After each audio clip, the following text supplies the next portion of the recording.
오늘 본문에 이르기까지 아브라함은 어떤 삶을 살아왔을까요? 아브라함의 인생을 한마디로 요약하면 떠남과 기다림, 그리고 하나님의 약속을 붙드는 믿음의 여정이었습니다. 그는 하나님의 부르심에 순종하며 고향을 떠났습니다. 익숙했던 곳을 뒤로하고 어디로 가야 할지 분명하지는 않지만 오직 그 말씀 하나만 붙들고 나아갔습니다. 믿음으로 떠났습니다. 그러나 그의 믿음이 언제나 흔들림 없이 굳건하게 하지는 않았습니다. 그 길 가운데 고향을 떠난 것이 정말 잘한 선택인지 수도 없이 자신에게 물었습니다.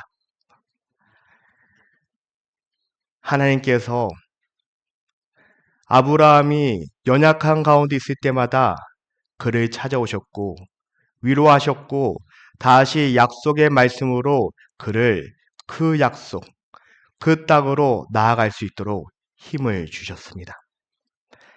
하나님은 아브라함에게 약속의 자녀를 주시겠다라고 말씀하셨지만 그 약속이 언제 이루어질지 그때는 알려주지 않으셨습니다. 시간이 흐를수록 아브라함과 사라는 지쳐갔습니다. 그 약속은 흐려진 잉크처럼 점점 희미해져만 갔습니다. 기다림은 점점 무거운 짐이 되었습니다. 그러나 그때마다 하나님은 다시 찾아오셔서 그 약속을 잊어버리지 않게 하셨습니다.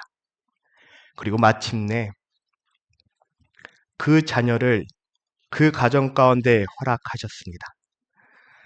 사라는 창세기 21장 6절에 이렇게 고백합니다.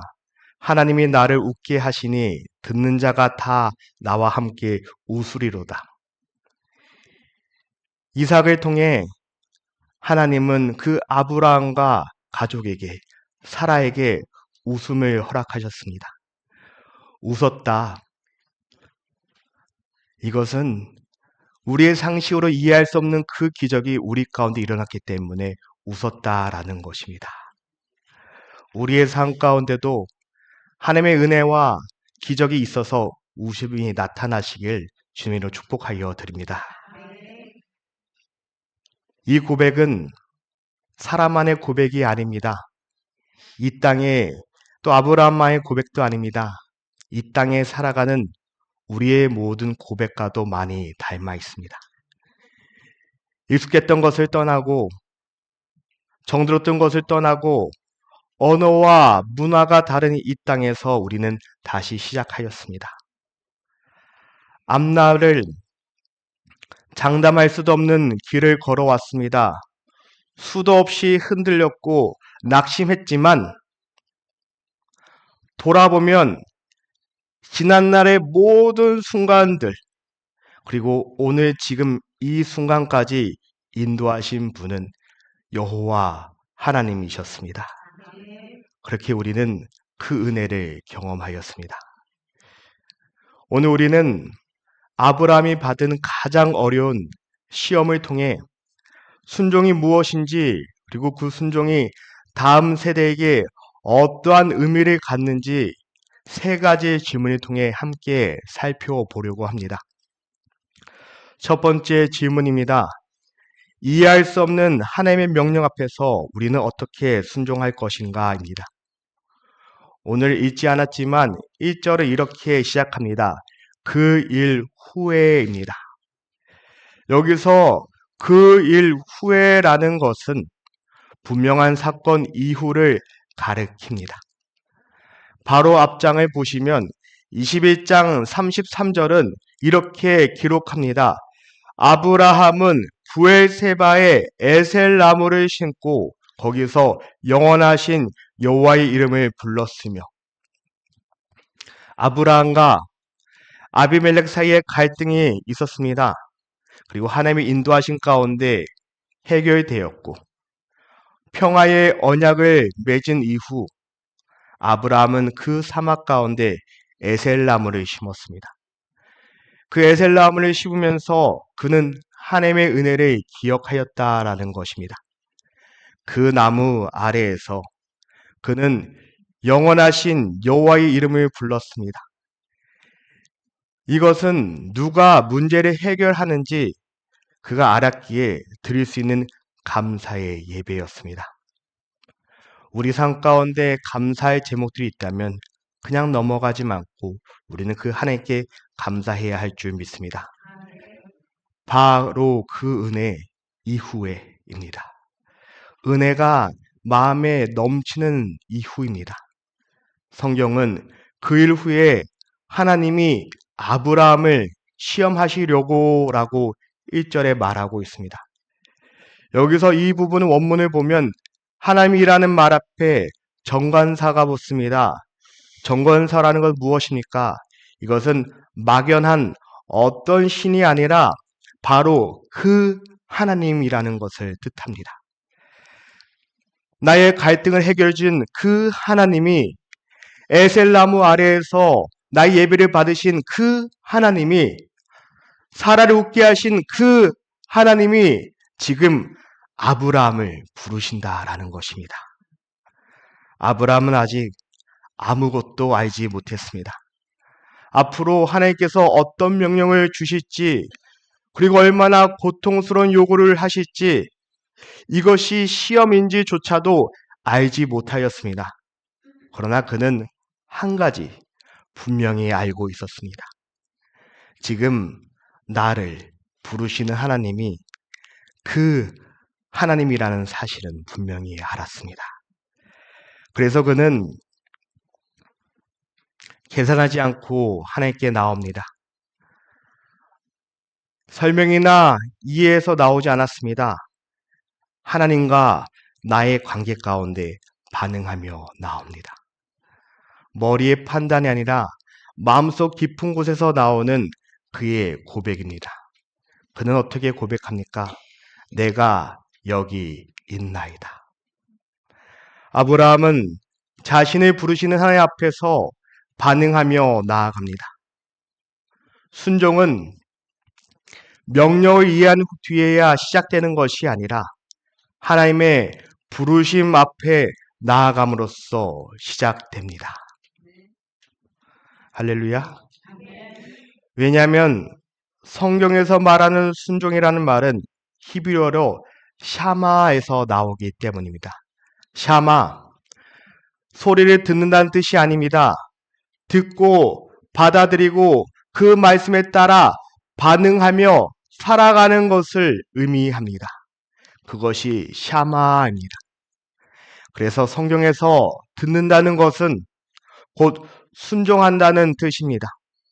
이렇기 때문에 아브라함은 먼저 따지지 않았습니다. 먼저 이해하려고 하지 않았습니다. 그는 먼저 하나님의 말씀을 들었습니다. 그리고 그 들음이 순종의 첫걸음이 되었습니다. 우리 안에도 그 들음이 회복되시길 바랍니다. 그렇다면 말씀을 듣는 것이 곧 순종이라면 그 순종은 어떻게 드러나는가입니다. 두 번째 질문은 순종은 무엇을 통해 드러나는가입니다. 우리는 종종 순종을 마음의 결단이나 믿음의 고백으로 이해합니다. 마음으로 순종했습니다. 하나님의 뜻에 동의합니다. 라고 합니다. 그러나 성경은 순종을 그렇게 정의하지 않습니다. 성경에서 순종은 언제나 삶의 태도와 선택과 행동으로 드러나야 한다는 것을 의미합니다. 여러분 주님의 말씀에 순종하십니까? 확신하지 않는데 주님의 말씀에 순종하십니까? 그럼 여러분 삶 가운데 행동으로 나타나시길 소망합니다. 그 하나님께서 아브라함에게 말씀하십니다. 2절에 내 아들, 내 사랑하는 독자 이삭을 데리고 모리아 땅으로 가서 내가 내게 일러준 한 산 거기서 그를 번제해 드리라. 하나님은 일부러 한 단어씩 천천히 그리고 또렷하게 강조하십니다. 내 아들, 내 사랑하는 아들, 내 독자 이삭입니다. 그냥 이삭이라도 부르면 되는데 내 아들, 내 사랑하는 아들, 내 독자 이삭이라고 말씀하십니다. 아브라함에게 있어서 이삭은 기다림의 결실이었습니다.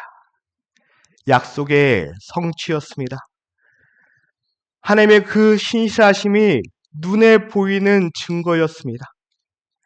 이삭이 있는 것만으로 이삭의 존재 자체가 하나님의 나의 삶 가운데 임하신 기적이었습니다. 그런데 하나님께서 지금 그 독자 이삭을 번제로 하나님께 드리라라고 합니다. 아브라함의 미래입니다. 나의 삶의 희망입니다. 나의 삶의 전부입니다. 그 모든 것을 하나님이 나한테 달라라고 요구하십니다. 놀라운 사실은 하나님께서 이 명령에 대해서 아무 설명도 하고 있지 않다는 사실입니다. 왜 그래야 하는지, 무엇을 이루려고 하시는지 말씀하지 않으십니다. 대신 나에게 약속의 땅으로 얘기할 때는 어디라고 명확하게 얘기하지 않았는데 지금 모리아 땅으로 가라라고 하십니다. 어디로 가야 하는지까지 알려주십니다. 이것은 하나님의 강압적인 명령이 아닙니다. 지금 하나님은 아브라함의 자발적인 순종을 요구하고 있습니다. 그 부르심입니다. 스스로 선택하며 걸어가야 하는 길입니다. 그런데 아브라함은 이것에 대해서 어떠한 설명을 하나님께 요구하고 있지 않습니다. 그는 침묵 속에 순종의 길을 선택합니다. 이 침묵은 체념이 아니라 신뢰였습니다. 포기가 아니라 믿음이었습니다. 그리고 성경이 이렇게 아브라함의 모습을 기록합니다. 3절입니다. 아브라함이 아침에 일찍 일어나 나귀의 안장을 지우고 두 종과 그의 아들 이삭을 데리고 번제를 쓴 나무를 쪼개어 가지고 떠나 하나님이 자기에게 일러준 주소로 가더니 아침에 일찍 일어나라고 합니다. 그는 하나님의 말씀을 미루지 않았습니다. 조건을 달지 않았습니다. 하나님 아직 내가 준비되지 않았는데. 시간을 벌지도 않았습니다. 물론 이것은 쉬운 순종이 아닙니다. 아침에 일찍 일어났다. 어쩌면 아브라함은 밤새 잠을 제대로 못한 듯 합니다. 말씀을 붙들고 이해되지 않은 이 상황 가운데 얼마나 많은 시간을 씨름하며 밤을 지새웠을까요? 그럼에도 불구하고 아브라함은 그 아침에 일어나 길을 떠납니다. 여기서 흥미로운 부분이 있습니다. 본문에서 나타난 아브라함의 행동이 뭔가 어색합니다. 아브라함은 먼저 나귀의 안장을 지우고 사람들을 데리고 그 다음에 번제에 쓸 나무를 쪼갭니다. 보통이라면 먼저 나무를 준비하고 그 다음에 길을 떠나야 합니다. 이 순서의 어색함을 통해서 아브라함의 마음을 우리는 짐작할 수 있습니다. 그는 즉시 하나님의 말씀에 순종했지만 그의 마음은 여전히 무겁고 혼란스러운 가운데 있음을 알 수 있습니다. 사흘 길을 걸었습니다. 짧은 시간이 아니었습니다. 부엘세바에서 모리안산까지 가는 가운데 그는 그 길을 걸으면서 얼마나 수많은 생각을 하였을까요? 마침내 산이 보였을 때 성경이 이렇게 말합니다. 4절에 제3일에 아브라함이 눈을 들어 그곳을 멀리 바라본지자. 이 산은 답을 알고 바라보는 산이 아니었습니다. 여전히 설명되지 않고 이해되지 않지만 하나님의 그 명령을 안고 바라보고 나아갔다라는 사실입니다. 그 가운데 아브라함의 발걸음은 멈추지 않았습니다. 그리고 종들에게 이렇게 말합니다. 5절에 너희는 나귀와 함께 여기서 기다리라. 내가 아이와 함께 저기 가서 예배하고 우리가 너희에게로 돌아오느리라. 보이십니까? 아브라함은 내가 아니라 우리가 돌아오리라 라고 합니다. 이 고백에 대해 성경은 시간이 지난 후 히브리서 이렇게 해석합니다. 히브리서 11장 19절에 그가 하나님의 능히 이삭을 죽은 자 가운데서 다시 살리실 줄로 생각한지다 라고 합니다. 사흘 길을 걸어가는 동안에 아브라함은 한 가지를 깨달았습니다. 우리 가정 가운데 이삭을 주신 분이 하나님이시라면 그 하나님은 이삭을 다시 살릴 수도 있는 분이다라는 사실을 깨달았습니다. 믿음은 상황을 설명하는 능력이 아니라 하나님이 누구신지 우리가 끝까지 붙드는 능력입니다. 그 믿음 여러분 가운데 함께하기를 축복합니다. 이제 세 번째 질문은 그 순종은 다음 세대에게 어떠한 믿음의 유산에 남는가입니다.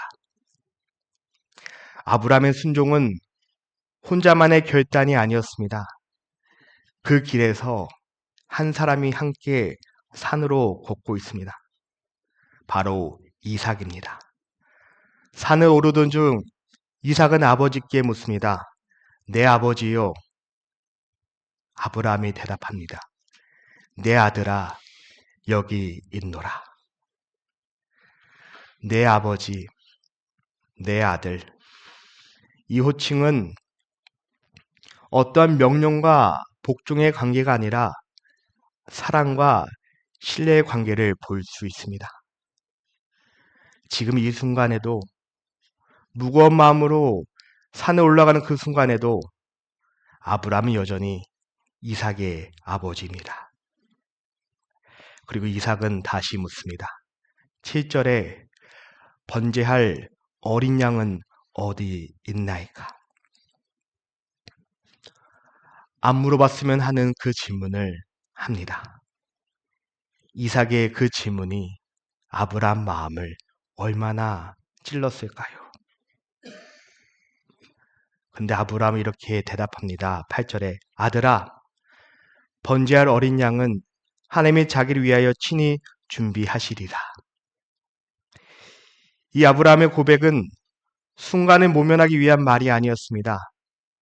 하나님을 향한 아브라함의 믿음의 고백이었습니다. 마침내 하나님께서 알려주신 그곳에 도달합니다. 아브라함은 제단을 쌓고 나무를 준비합니다. 그리고 성경은 담담히 이렇게 기록합니다. 9절에 그의 아들 이삭을 결박하여 제단 나무 위에 놓고. 궁금한 것이 있습니다. 어떻게 혈기왕성한 10대 청년을 그 이삭을 100세가 훌쩍 넘은 아브라함이 결박할 수 있었을까요? 라는 것입니다. 그가 홍삼을 먹어서 그런 건 아닌 것 같습니다. 힘으로는 충분히 도망칠 수 있었습니다. 거절할 수도 있었습니다. 저항할 수도 있었습니다. 그러나 이삭은 그렇게 하지 않았습니다. 왜일까요? 이삭은 아버지를 신뢰하기 때문입니다. 그리고 그 신뢰는 단순히 아버지 개인에 대한 신뢰가 아니라 아버지가 믿고 예배하는 그 하나님에 대한 신뢰입니다. 그렇게 이삭은 아버지가 나를 결박할 때 힘으로 저항하지 않고 순종하였습니다. 이제 아브라함은 칼을 듭니다. 그 행동에는 어떠한 머뭇거림도 없습니다. 진정으로 순종하며 행동하려고 합니다. 바로 그때입니다. 바로 그때 성경은 아브라함아, 아브라함아 라고 합니다. 아브라함 이름을 2번이나 불렀습니다. 이것은 다급함의 표현을 넘어서 동시에 깊은 관계를 알 수 있는 언어입니다. 아브라함이 얼마나 순종하며 진심으로 그 아들을 죽이려 하였는지 알 수 있는 표현입니다. 그리고 말씀하십니다. 12절에 그 아이에게 내 손에 대지 말라. 내가 내 아들 내 독자까지도 내게 아끼지 아니하였으니 내가 이제야 내가 하나님을 경외하는 줄을 아노라. 이제야 알았다는 표현은 하나님께 이전에 몰랐다, 이제 알게 되었다라는 뜻이 아닙니다. 아브라함의 믿음이 순종을 통해 드러나고 확증되었다라는 의미입니다. 하나님은 이삭을 원하시는 것이 아니었습니다. 하나님은 아브라함 마음 중심에 하나님보다 더 소중한 것이 있는지 없는지를 확인하기 원하셨습니다. 그리고 아브라함은 그 마음 가운데 하나님이 있었습니다. 여러분의 마음 가운데 오직 하나님만이 소중하게 여기고 존귀하게 여기고 여러분의 삶의 주인이 되시길 축복합니다. 그 순간 아브라함의 눈을 들어 뒤를 바라보니 수양 한 마리가 뿌리 수풀에 걸려 있습니다. 아브라함은 이삭 대신에 그 수양을 번제로 드립니다. 그리고 그곳의 이름을 여호와 이레라고 합니다.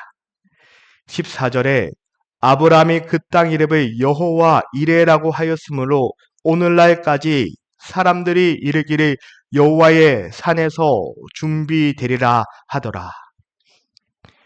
이해할 수 없는 길 끝에서, 이해할 수 없는 그 산에서 하나님이 이미 준비해 주신 은혜를 그는 보았고 경험했고 체험했다라는 것을 말하고 있습니다.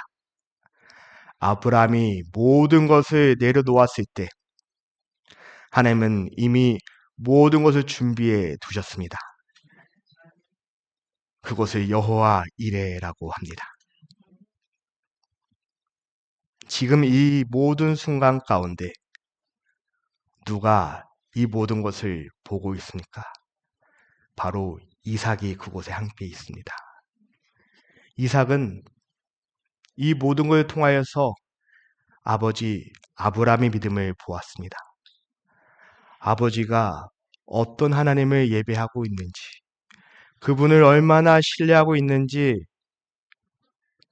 입으로만 하나님을 예배한다는 것이 아니라 얼마나 아버지가 고뇌하면서 산을 올라가고 나를 정말로 죽이려고 하였는지, 그리고 하나님께서는 그 순간 가운데 여호와 이레를 준비하시고 하나님의 역사하심이 어떤 건지 그 이삭은 두 눈으로 모든 것을 보고 있습니다.